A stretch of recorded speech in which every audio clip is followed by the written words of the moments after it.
Okay, Mark Faber's a nutcase. I mean, none of his predictions come true. He's apocalyptic. He is. People think he's somewhat entertaining, but one really has to wonder why this person and other similar nutcases with miserable track records. We saw at the beginning of this particular clip, it's saying, "Oh, now that the economic crisis seems to be over," this was just before the American recovery was about to stagnate. Um, and he's talking about Japan and the United States going defaulting and going into bankruptcy. These are very far flung. I can assure you they won't happen. Okay, I can basically sit there and promise.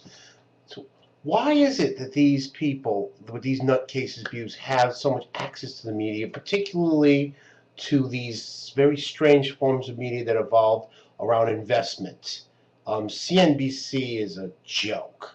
Nobody ever. I mean, if you invest money based on what you hear on CNBC, you'll go bankrupt very quickly. Okay, but these people are also streaming over into other channels, and yet so many people out there, educated people, scholars, particularly scholars on the left, I would also think feminist scholars, Marxist scholars, scholars from the developing world, from Latin America, have no access to the mainstream media at all. I mean, it reverted to YouTube.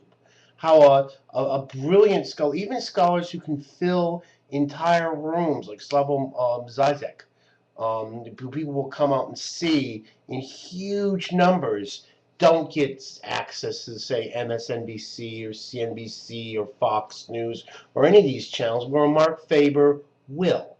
And it's a real interesting question. Why is this? I think we also, in that clip, illustrate probably the very first rule you should always know about life. Everybody wearing a tie is either wrong or outright lying.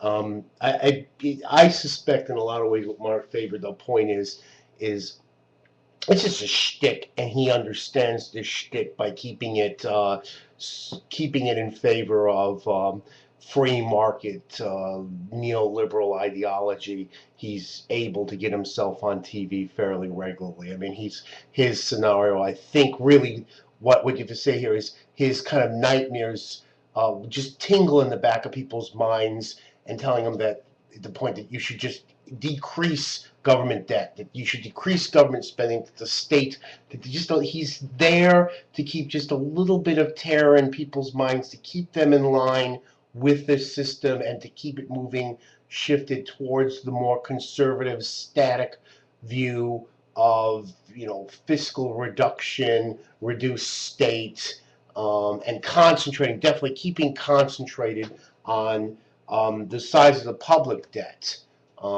rather than, say, probably looking at, say, the banking structure, the level of banking corruption, the corruptive influence of the banking and financial structures had on politics, which are the root causes of the current crisis and really keeping millions of people in poverty right